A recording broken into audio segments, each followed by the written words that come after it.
लगा रहा हूं या हिंदू के लिए कुछ कर रहा हूं, नहीं। मैं दुनिया में केवल इस्लाम से लड़ रहा हूं। मेरी दुनिया केवल इस्लाम है। मैं पूरी धरती से इस्लाम को खत्म करना चाहता हूं, और वो केवल इसलिए खत्म करना चाहता हूं कि यदि इस्लाम को खत्म नहीं किया गया तो ये पूरी धरती खत्म होगी। और इसकी गवाही के लिए किसी और की जरूरत नहीं है, हमें केवल और केवल कुरान को पढ़ना पड़ेगा। बहुत सारे लोग, अभी हमारे पूर्व वक्ता आचार्य जी कह रहे थे, वागीश जी, कि हिंदुओं के 4 दुश्मन हैं, लेकिन मैं समझता हूं कि हिंदुओं के केवल 3 दुश्मन हैं। एक हिंदू की अकर्मण्यता, एक हिंदू की कायरता और एक हिंदू का कमीनापन। ये 3 हिंदू के दुश्मन हैं। इन्होंने ही हिंदू को बर्बाद किया है। क्या हिम्मत थी मुसलमान की कि मुसलमान हिंदुओं से लड़ पाता? क्या हिम्मत थी ईसाइयों की कि ईसाई हिंदू को खत्म करने की सोचते? क्या हिम्मत थी कम्युनिस्टों की कि कम्युनिस्ट हमें खत्म करने की सोचते? और क्या हिम्मत थी सेकुलरों की कि वो भारत में पनप पाते? यदि मुसलमान ने ये सपना देखा तो इसका केवल एकमात्र कारण था, हिंदू अपने स्वार्थ के लिए लड़ता रहा, स्वार्थ के लिए मिटता रहा, कभी भी धर्म के लिए नहीं लड़ा। जितने भी लोग धर्म के लिए जिन्होंने लड़ने का प्रयास किया, चाहे छत्रपति शिवाजी हो, चाहे महाराणा प्रताप हो, चाहे गुरु गोविंद सिंह हो, और चाहे महर्षि दयानंद सरस्वती हो, सारे के सारे केवल हिंदुओं से लड़ते रहे। मुसलमानों से लड़ने का मौका तो इन्हें बहुत कम मिला, क्योंकि सारे हिंदू छाती खोलकर खड़े हो गए कि मुसलमान हमें बहुत प्यारे हैं। कितने दिन महाराणा प्रताप मुसलमानों से लड़े हैं, जरा सोचकर बताइए। कितनी लड़ाइयां शिवाजी ने मुसलमानों से लड़ी हैं, जरा मुझे सोचकर बताइए। गुरु गोविंद सिंह के सामने चमकौर की जब लड़ाई हो रही थी, 10 लाख का लश्कर था। गुरु गोविंद सिंह केवल अपने 2 बेटों के साथ और 40 खालसाओं के साथ लड़ रहे थे, तो उस 10 लाख के लश्कर में जो वजीर खान के साथ लड़ रहा था, 22 हिंदू राजा अपनी पूरी ताकत के साथ वहां लगे हुए थे, जिनका एक लक्ष्य था कि आज गोविंद सिंह का कत्ल करना है। जितनी भी आज तक फौजें लड़ी, अंग्रेज कितना आया इस देश में, हम ईसाइयों की बात करते हैं। वैसे तो मेरा मानना यह है कि अंग्रेज यदि इस देश में नहीं आया होता तो आज हम हिंदू के रूप में जीवित नहीं होते। और कितना अंग्रेज आया इस देश में? कभी भी इस देश में 1.25 लाख से ज्यादा अंग्रेज नहीं रहा। 1.25 लाख या 1.5 लाख, इससे ज्यादा अंग्रेज कभी नहीं रहा। हिंदुओं को गुलाम किसने बनाया? हिंदुओं को गुलाम हिंदुओं ने बनाया। हिंदुओं को कभी ना अंग्रेज हरा सका, ना हिंदू को कभी मुसलमान हरा सका। महमूद गजनवी जब अफगानिस्तान से चला तो उसके पास 20,000 लोग थे, और 20,000 लोग उसने कैसे इकट्ठे किए? उसने अफगानिस्तान में डुगडुगी पिटवाई। सारे राजा नहीं था कोई महमूद गजनवी। भारत पर राज करने से पहले इस्लाम का कोई राजा नहीं था। जिसे ये खलीफा कहते हैं, वो खलीफा केवल लुटेरों का सरदार हुआ करता था।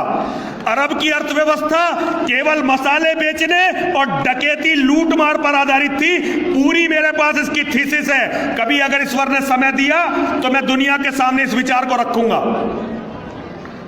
जैसे नेवी, एडमिरल कौन होता है, नेवी कौन होती है? यूरोप के समुद्री लुटेरों की फौज, वो नेवी बनी।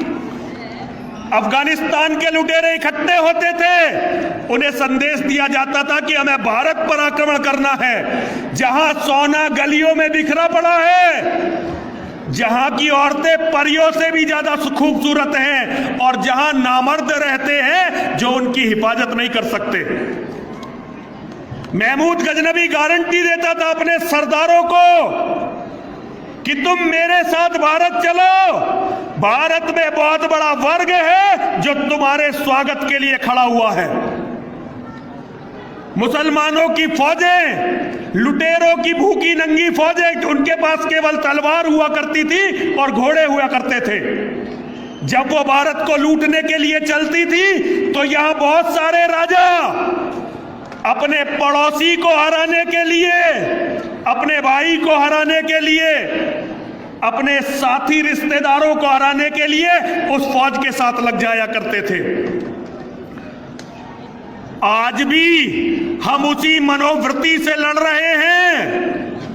आज भी जो शासन है, आज भी शासन ना ईसाइयत से लड़ रहा है, ना इस्लाम से लड़ रहा है, ना कम्युनिज्म से लड़ रहा है। जहां भी कहीं अत्याचार हो रहा होगा तो केवल और केवल हिंदू संगठनों पर हो रहा होगा। जब तक हिंदू अपने धर्म को नहीं समझेगा, जब तक हिंदू अपने धर्म को नहीं मानेगा। अच्छा, हिंदुओं की बात तो छोड़ो, मैं आर्य समाजियों से पूछना चाहता हूं, यहां सनातनियों में तो केवल मैं ही हूं। सनातन धर्म का मानने वाला ये कह सकता है कि उसे तो पता ही नहीं है कि धर्म क्या है, क्योंकि सनातन धर्म के मंदिरों में अभी बात चल रही थी कि मंदिरों का ट्रस्ट इस सरकारों के पास है। अरे ये बताओ, जो ट्रस्ट सरकारों के पास नहीं है उन्होंने क्या कर लिया, उन्होंने क्या करके दिखा दिया। सनातनियों को कभी चाणक्य के बाद, जगत गुरु शंकराचार्य के बाद कोई बताने वाला आया ही नहीं कि तुम्हारा धर्म क्या है। उन्होंने तो केवल मंदिर में घंटी बजाकर लोगों का मूर्ख बनाकर केवल पूजा पाठ आडंबर के माध्यम से धनोपार्जन को ही धर्म समझा है। लेकिन महर्षि दयानंद सरस्वती को आए हुए अभी कितना समय हुआ है? कुछ भी समय नहीं हुआ। और महर्षि दयानंद सरस्वती के बाद स्वामी श्रद्धानंद जी जैसे महात्मा का भी मार्गदर्शन आर्य समाज को मिला। लेकिन आज आर्य समाज की क्या दुर्दशा है, जो हिंदू समाज के अवगुण थे उनमें से ऐसा कौन सा अवगुण है जिससे आज आर्य समाज बचा हुआ है? संस्थाओं पर कब्जा करना, एक दूसरे को चोर बताना, मंचों पर इस्लाम और ईसाइयत के खिलाफ कुछ न बोलना, जमीन पर कोई आंदोलन खड़ा न करना, केवल चुटकुले छोड़ना। मैं क्षमा चाहता हूं, यह मंच ऐसा नहीं है, लेकिन आज आर्य समाज के नाम पर भी वही हो रहा है जो पाखंडी सनातन के नाम पर कर रहे थे। जिस पाखंड से लड़ने के लिए महर्षि दयानंद सरस्वती खड़े हुए, मैं देवी मंदिर का महंत हूं, लेकिन मैं छाती ठोक कर कहता हूं कि मेरी धर्म की लड़ाई की सबसे बड़ी प्रेरणा यदि कोई है तो वह सत्यार्थ प्रकाश है। मैंने सत्यार्थ प्रकाश को पढ़कर धर्म के लिए लड़ना सीखा। सत्यार्थ प्रकाश कहता है, एक बेटे के होने से तो बेटे का ना होना अच्छा है। कितने आर्य समाजी हैं आज जिनके 2 बेटे हैं? मैं सबकी बात नहीं कर रहा, लेकिन जनरली जिस बीमारी से आज से आर्य समाज के जन्म से पहले जिस बीमारी से सनातन धर्म ग्रस्त था, आज आर्य समाज भी उस बीमारी से ग्रस्त या तो हो चुका है या होने जा रहा है। जो समाज आत्मचिंतन नहीं करता और जो समाज प्रगति की तरफ नहीं चलता, वो समाज नष्ट हो जाता है। इस्लाम नष्ट होगा जरूर।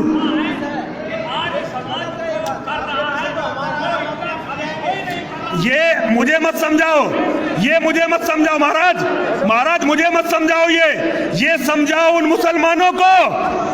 एक मिनट स्वामी जी, एक मिनट।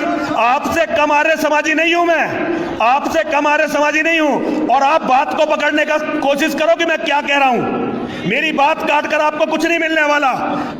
केवल मैं आप लोगों से इतना कहना चाहता हूं कि आपका कर्तव्य नरसिंहानंद के कर्तव्य से बड़ा है।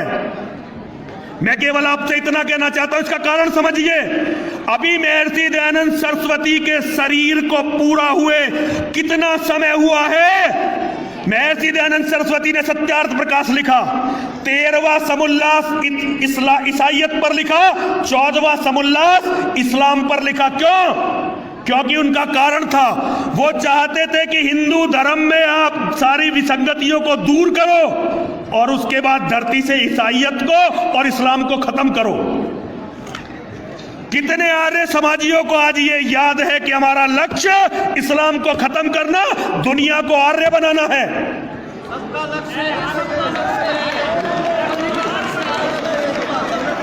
लक्ष्य कहने से साधन नहीं होते, लक्ष्य कर्मों में दिखाने पड़ते हैं, लेकिन देश इस्लामिक राष्ट्र बनने के कगार पर है।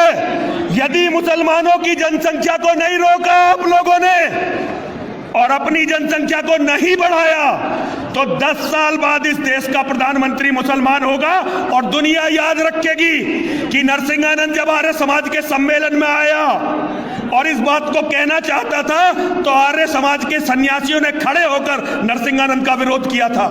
आज अपने कर्म करके दिखाइए स्वामी जी, मुझे जवाब मत दीजिए, मैं तो आपके शिष्य से भी कम योग्यता रखता हूं। दयानंद सरस्वती को जिसने दिल में धारण करा है, उसके छोटे से छोटे शिष्य से भी कम योग्यता मेरी है। लेकिन मैं ये कहना चाहता हूं, यदि देश पर इस्लाम का कब्जा हुआ, यदि इस धरती पर इस्लाम का कब्जा हुआ, तो दयानंद सरस्वती को जाकर क्या मुंह दिखलाओगे, ये सब सोच लेना। सबको प्रणाम करता हूं, गलत कहा नहीं मैंने कुछ, लेकिन अगर बुरा लगा तो क्षमा भी चाहता हूं। देवता कार्य सिद्धर्थम सभास्तंभ समुद्भवन श्री नरसिंह महावीर नमामि।